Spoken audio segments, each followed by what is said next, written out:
নবম শ্রেণী 2025 ভূগোল প্রশ্ন প্রথম পর্যায়ক্রমিক মূল্যায়ন আজকে আরও একবার, যেখানে প্রশ্ন 40 মার্ক এবং সময় 1 ঘন্টা 15 মিনিট।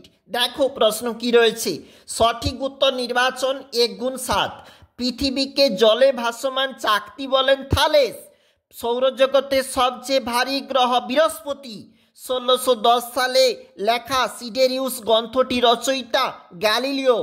একটি শতবর্ষ অধিবর্ষ 2400, 2400। তারপর দেখো কি বলেছে, যে কয়লা দহনে ধোঁয়াহীন নীলাভ অগ্নিশিখা বের হয় অ্যান্থ্রাসাইট। ভারতের বৃহত্তম সৌর পার্ক যেখানে অবস্থিত, তুমি জানো এর উত্তরটা। একটু চলে যাচ্ছি, দেখো যেখানে চারঙ্কা মানে অপশন নম্বর গ, ওএনজিসির সদর দপ্তর অবস্থিত নিউ দিল্লিতে।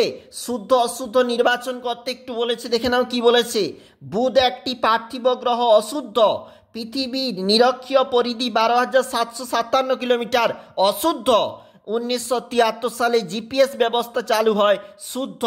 পৃথিবীর কক্ষতলের উপর নিরক্ষীয় তল 23 ডিগ্রি 30 মিনিট কোণে হেলে থাকে, অশুদ্ধ। রয়েছে শূন্যস্থান পূরণ। কি বলতেছে একটু দেখো। শুধু পৃথিবী কেন, সূর্যও নিজের অক্ষের উপর ঘোরে, এ কথা বলেছিল গ্যালিলিও।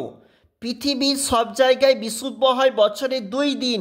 সৌরজগতের ড্যাশ গ্রহের আবর্তনকাল 243 দিন। দেখো শুক্র গ্রহ মানে পৃথিবীর সাপেক্ষে। নরওয়েতে যখন নিশীথ সূর্য দেখা যায় তখন সেখানে শীত ঋতু বিরাজমান। একটু চলে যাব, আর একটি প্রশ্নের পেজ বলেছে, এখানে কি বলতিছে একটু দেখো। দেখো ভারতের প্রথম পারমাণবিক বিদ্যুৎ কেন্দ্র মহারাষ্ট্রের তারাপুরে গড়ে উঠেছে। কোন নদীর উপর তেহরি বিদ্যুৎ জলবিদ্যুৎ কেন্দ্র? ভাগীরথী। ভারতের তৃতীয় বৃহত্তম তৈল শোধনাগার মুম্বাইতে। সাদা কয়লা বলা হয় জলবিদ্যুৎকে। একটু নিচে চলে যাব, এই সমস্ত প্রশ্নের মান কিন্তু 2 নাম্বার করে। এই 4 থেকে যে প্রশ্নগুলো বলেছে এই প্রশ্ন কিন্তু অবশ্যই 3 মার্ক করে।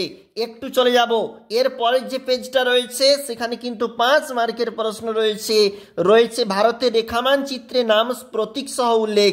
রয়েছে তৈল শোধনাগার একটি এবং লিগনাইট খনি, আকরিক লোহার খনি, তাপ বিদ্যুৎ উৎপাদন কেন্দ্র, জলবিদ্যুৎ উৎপাদন কেন্দ্র। অবশ্যই দেখবে পরীক্ষার জন্য।